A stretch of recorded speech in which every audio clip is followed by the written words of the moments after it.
मंच पर उपस्थित मोदी जी की मंत्रिपरिषद में मेरे साथी श्रीमान नित्यानंद राय जी, श्री अजय कुमार मिश्र जी, भारत सरकार के गृह सचिव बल्ला जी,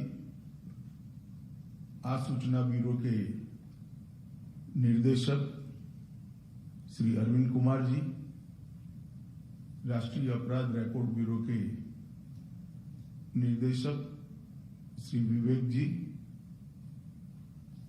श्री संजय माथुर जी और आज के कार्यक्रम में उपस्थित सभी भाइयों बहनों और विशेषकर मैं उल्लेख करना चाहता हूं आजादी के अमृत महोत्सव के अवसर पर जिनके परिवार ने अपना सर्वोच्च बलिदान दिया है, ऐसी वीर नारियों ने यहां उपस्थित रहकर इस कार्यक्रम की गरिमा बढ़ाई है, उनको भी मैं प्रणाम कर मेरी बात की शुरुआत करना चाहता हूं। आज सबके लिए जो देश भर में भारत की आंतरिक सुरक्षा के साथ जुड़े हैं, इस सब के लिए महत्वपूर्ण और आनंद का दिन है कि एनसीआरबी अपना 37वां स्थापना दिन मना रही है। कोई भी संस्था 37 साल सातत्यपूर्ण तरीके से काम करे तो वो 37 साल से ही तय हो जाता है कि इसके काम की प्रासंगिकता कितनी है। अगर काम की प्रासंगिकता नहीं होती तो 37 साल में सरकार में कोई न कोई इसको रिव्यू कर बंद करने का जरूर प्रयास करता है। मगर एनसीआरबी को हमेशा, चाहे सरकार कोई भी हो, बल मिला, काम को बढ़ाने का हौसला सरकार की ओर से मिला, क्योंकि उसकी उपयोगिता है। एनसीआरबी को यहां ज्यादातर पुलिस अफसर बैठे हैं, उनको मालूम है कि क्राइम कंट्रोल के लिए एक जगह पे क्राइम का डेटा उपलब्ध होना, उसका विश्लेषण करना, विश्लेषण के बाद विभागीकरण करना और वो क्राइम के कंट्रोल के लिए अलग अलग तरीके से रणनीति बनाना, ये करे बगैर कोई अंधेरे में काम नहीं कर सकता है। रणनीति तभी बनती है जब हमारे सामने जो चैलेंजेस हैं उसका एक विश्लेषण किया हुआ तथ्य हमारे सामने उपस्थित हो।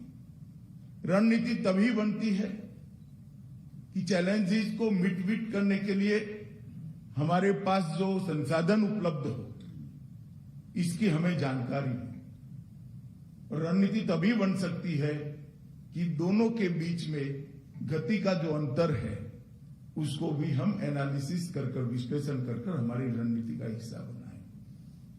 तो रणनीति का खाका तैयार करने के लिए एनसीआरबी देश के आंतरिक सुरक्षा के लिए और विशेषकर लॉ एंड ऑर्डर की स्थिति को संभालने के लिए एनसीआरबी का बहुत बड़ा रोल है। इसका मैंने में जब राज्य में गृह मंत्री था तब भी अनुभव किया। मैं राज्य में गृह मंत्री था तब गुजरात के पास पड़ोसी राज्यों के जिले,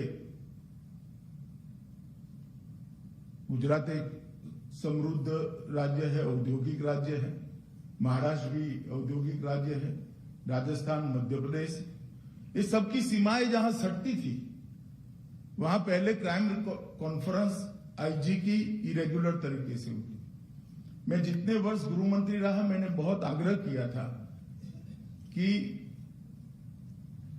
एक स्टेट के साथ या दाहोद जैसे क्षेत्र में 3 राज्यों के साथ क्राइम कॉन्फ्रेंस निरंतर हो, हर 3 महीना हो, परिणाम लक्षी हो, एजेंडे के साथ हो और मिनिटाइज हो।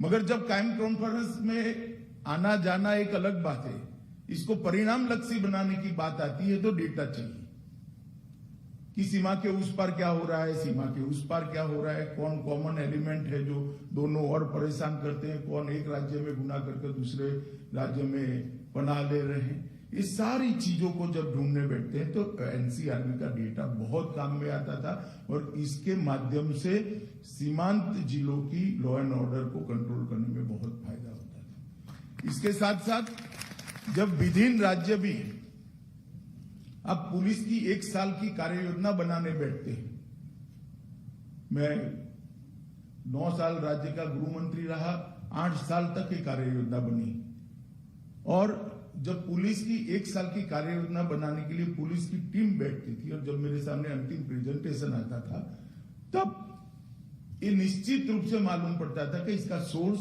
एनसीआरबी है।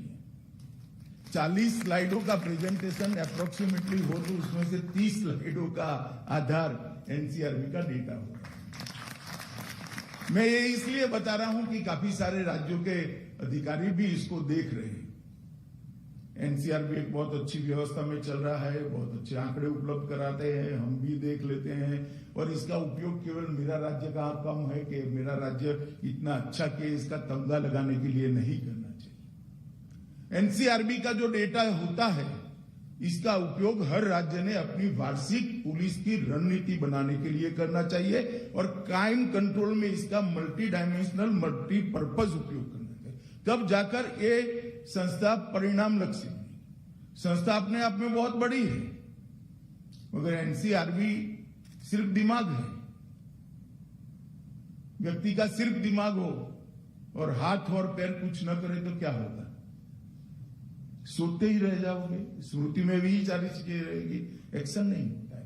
एक्शन तभी होता है जब राज्य इसकी डेटा का उपयोग करे और मैं मानता हूं कि एनसीआरबी ने अपने तरीके से बहुत सारे चीजों को संजोकर एक अच्छा खाका डेटा प्रिजर्वेशन का और डेटा एनालिसिस का बनाया है। इसमें अब बहुत सारी अलग पद्धतियों से भी इसका डेटा एनालिसिस करने का काम एनसीआरबी करने वाली है, परंतु मेरा आग्रह है अभी भी ये सब तभी उपयोगी हो सकता है जब इसको सिर्फ एक पुस्तक न माने, पुस्तकालय का पुस्तक न माने, उसको हर जिले, हर थाने और हर रेंज में और डीजीपी मुख्यालय पर इसका एनालिसिस कर इसका उपयोग करने की हम आदत डालें तो।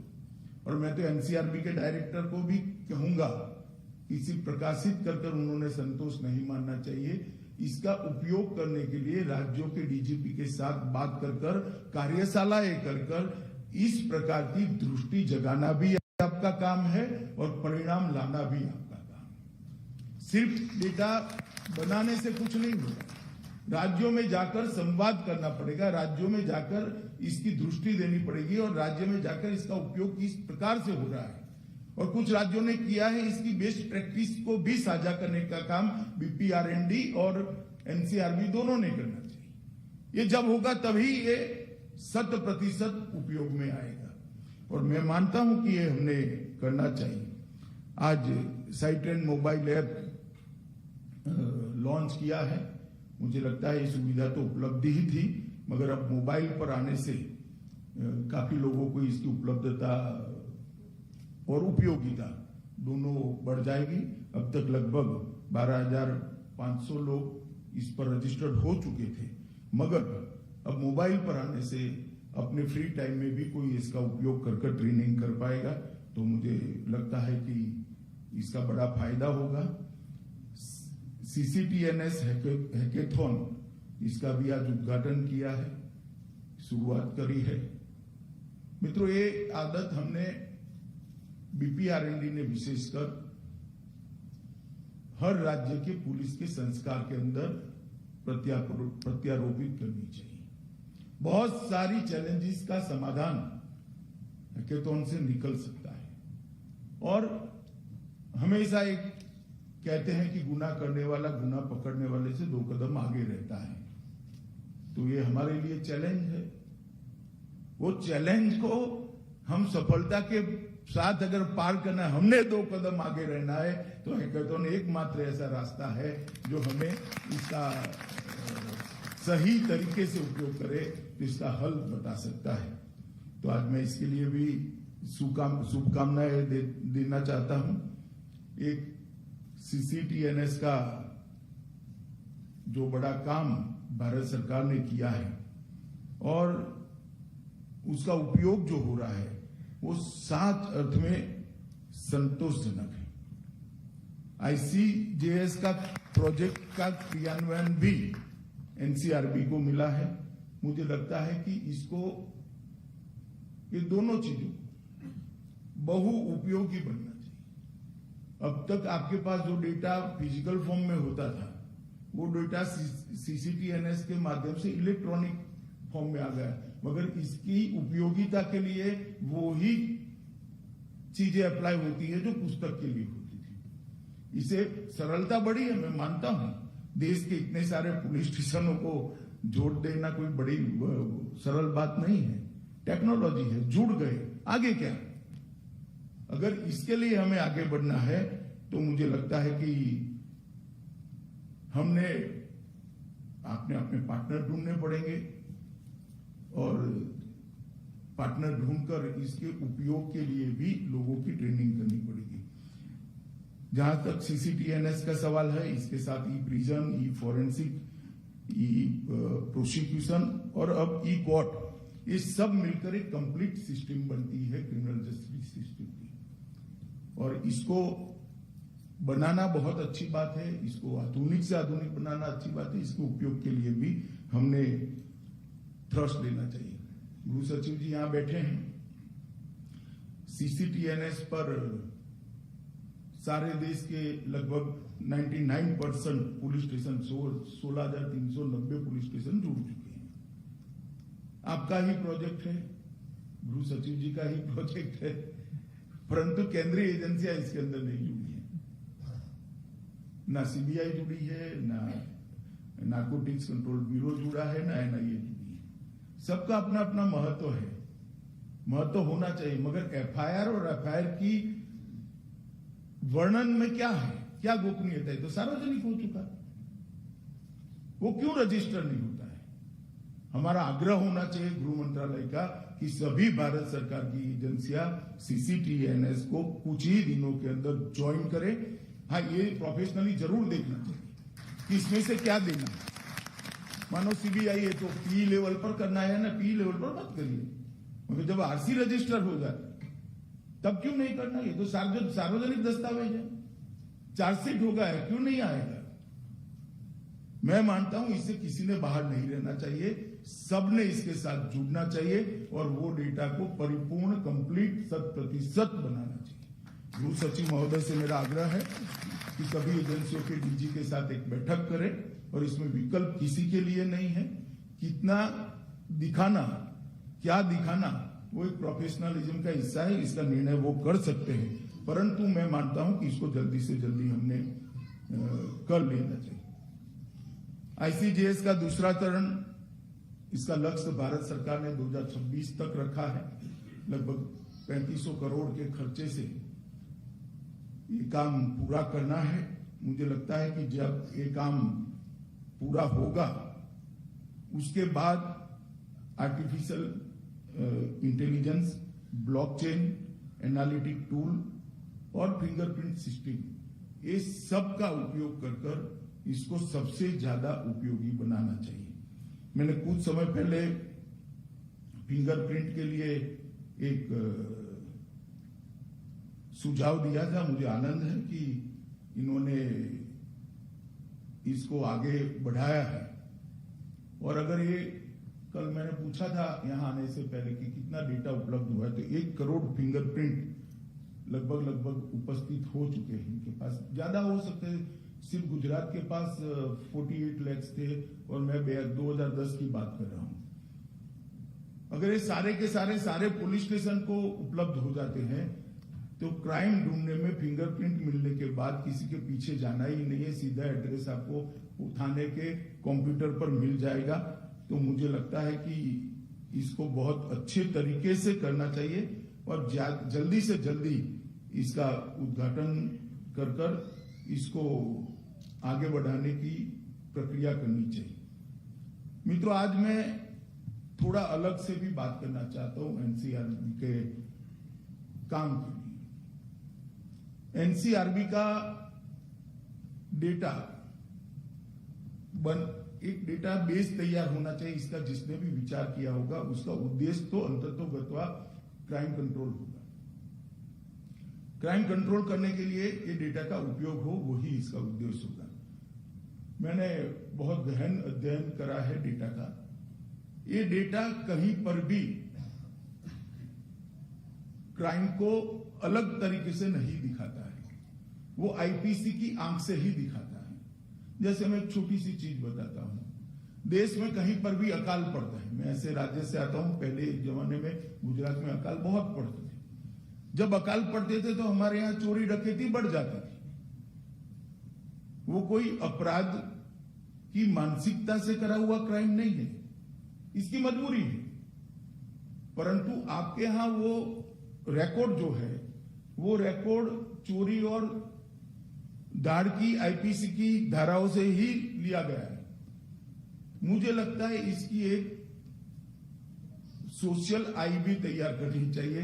इसको आईपीसी की आंख से देखने की जगह अलग प्रकार से देखकर एक अलग, इसको डिस्टर्ब मत करिए, एक अलग प्रकार से इसको तैयार कर सकते हैं तो क्राइम कंट्रोल में बहुत बड़ा फायदा होगा। जैसे मैंने कहा अकाल का, तो अकाल आते ही वहां के एसपी ने कलेक्टर के साथ मीटिंग कर वहां के राहत के कमिश्नर के साथ मीटिंग कर अगर ढंग से काम कर लिया तो चोरी कम हो जाएगी। तो इसका इस प्रकार का एनालिसिस भी आना चाहिए। जैसे मैं दूसरी छोटी बातें बताना चाहता हूं। जैसे जब भी खरीद का मौसम आता है, मैंने तो रिव्यू किए हैं एसपी की ऑफिसों के और गुनाहों के। कोई भी एसपी ऑफिस उठा लोगे तो किसानों के खेत की सीमाओं के झगड़े की एफआईआर आपको मिल ही जाएगी, और कई बार 307 तक, कई बार मर्डर तक, और कई बार 324 तक के पहुंच जाता है। अब अगर सीमा के जितने भी विवाद एसडीएम के यहां लंबित है, बारिश आने के पहले मई में ही एसपी प्रोएक्टिव होकर वो सीमाओं के विवाद और उनके मालिकों को बिठाने का काम करता है। शायद विवाद न भी सुलझे, वो कोर्ट मैटर भी हो सकता है, परंतु एक बार पुलिस के हाजिरी में मीटिंग होने के बाद, कुछ तय होने के बाद, मुझे लगता है कि क्राइम होने की संभावना 0 हो जाती है। इस प्रकार के एनालिसिस भी करने पड़ेंगे। हमने ये देखना पड़ेगा कि भाई अब नए नए बड़े बड़े एजुकेशनल इंस्टीट्यूशन बन रहे हैं, इसके आसपास में किस प्रकार के काम बढ़ रहे हैं, नए नए हॉस्टल्स बड़े बढ़ रहे हैं, इसके आसपास में किस प्रकार के। इसको आईपीसी की दृष्टि केवल मात्र देखने से इसका समाधान नहीं निकल सकता, इसका अलग दृष्टि से एनालिसिस करना चाहिए। और मैं मानता हूं कि एनसीआरबी और बीपीआरएनडी की ये जिम्मेदारी है, दोनों ने मिलकर इसकी अलग दृष्टि से विश्लेषण कर सॉल्यूशन के साथ डीजीपी कॉन्फ्रेंस में एक पेपर प्रस्तुत करना चाहिए, और राज्यों के साथ इसकी चर्चा कर इसके वर्कशॉप भी आयोजित करने चाहिए। तभी जाकर ये डेटा का उपयोग हो सकता है। क्राइम का डेटा का उपयोग अगर क्राइम कम करने में नहीं होता है तो डेटा रखना उपयोगी नहीं है, ऐसा मैं ग्रॉस स्टेटमेंट करना नहीं चाहता, मगर डेटा रखने का महत्तम फायदा हम नहीं ले सकते, इतना मैं निश्चित करना चाहता हूं। ऐसे ही जो नफीस आप बनाने जा रहे हो फिंगरप्रिंट आइडेंटिफिकेशन के लिए, इसको अभी से ही सोशल मीडिया में और सब जगह से, विशेषकर पुलिस के सर्कल में पॉपुलर करना चाहिए। इसके अलग अलग प्रकार के छोटे छोटे सोशल मीडिया के फिल्म बनाकर भी वायरल कर देने चाहिए कि आपके थाने के अंदर कोई भी चोरी हो, राज्य के सारे चोरी में उपलब्ध लोगों के, चोरी किए हुए लोगों के फिंगरप्रिंट उपलब्ध है, आप अंदर फिंगरप्रिंट डाल दो तो अपने आप नाम मिल जाएगा। सिर्फ फिर बात को उसको पकड़ना। नफीस को हमने ज्यादा से ज्यादा उपयोगी बनाने के लिए एक्सरसाइज अभी भी करनी चाहिए। मैं आज भी कहता हूं कि हमने ऑनलाइन एफआईआर रजिस्ट्रेशन कर ली। मैं संख्या बोलना नहीं चाहता क्योंकि मैं मानता हूं संख्या बोलने जैसी नहीं। जब तक ये सारी सुविधाओं के उपयोग को हम इसका प्रचार प्रसार नहीं कर सकते, उपयोग करने वाले फोरम में इसको पहुंचाते नहीं है। देखिए किसी को भी, कोई भी ये नहीं चाहता ज्यादा मेहनत हो। आपका सारी चीजें ऐसी है जिससे इसकी मेहनत कम हो, मगर इसके पास जानकारी ही नहीं। ये आईपीएस अफसरों तक सीमित रह गया है। आईपीएस अफसर से उसको नीचे थाने में बैठे हुए व्यक्ति तक जब तक ये सारी सुविधाओं को हम नहीं पहुंचाएंगे, मुझे लगता है कि इसका फायदा हमें, और ये एक्सरसाइज करने की जिम्मेदारी भी एनसीआरबी की है, ऐसा मैं निश्चित रूप से मानता हूं कि एनसीआरबी ने ये काम भी करना चाहिए। बहुत अच्छे काम किए, मुझे दिया भी है। आप सभी लोग यहां बैठे कम से कम तो जानते ही हैं, मगर जहां तक डेटा का सवाल है, डेटा बहुत आपके पास उपलब्ध भी है और भी होगा। जैसे जैसे आप इसमें इलेक्ट्रॉनिक फॉर्म में डेटा स्टोर करने की अलग अलग पद्धतियां इवॉल्व करोगे तो हो जाएगा। डेटा के अंदर 3 चीजें महत्वपूर्ण हैं। एक्सेस, डेटा का एक्सेस योग्य व्यक्ति को सही समय पर मिल सके, इस तरह से डेटा उपलब्ध होना चाहिए, इसका प्रचार प्रसार होना चाहिए। डेटा को रखने का फॉर्मेट, वो फॉर्मेट भी सिर्फ डेटा रखने के लिए नहीं होना चाहिए, ये फॉर्मेट भी मैक्सिमम डेटा का उपयोग हो सके, ऐसे फॉर्मेट में इंफॉर्मेशन को डालकर डेटा को स्टोर करना चाहिए, वरना इतना जंगल हो जाता है कि इसमें से कुछ ढूंढना ही असंभव। इससे तो वो मैन्युअली शायद 5 फोन लगाएगा तो उसको मिल जाएगा, और उसको मैनेज भी करना चाहिए। आधुनिक से आधुनिक टूल का उपयोग कर इसके एनालिसिस की सिस्टम बनानी चाहिए और इसका मैनेजमेंट भी अच्छा करना चाहिए। तो एक्सेस होना चाहिए, इसका रजिस्ट्रेशन एक अच्छे फॉर्मेट में होना चाहिए, और उसके उपयोग के लिए टूल भी बनाने चाहिए।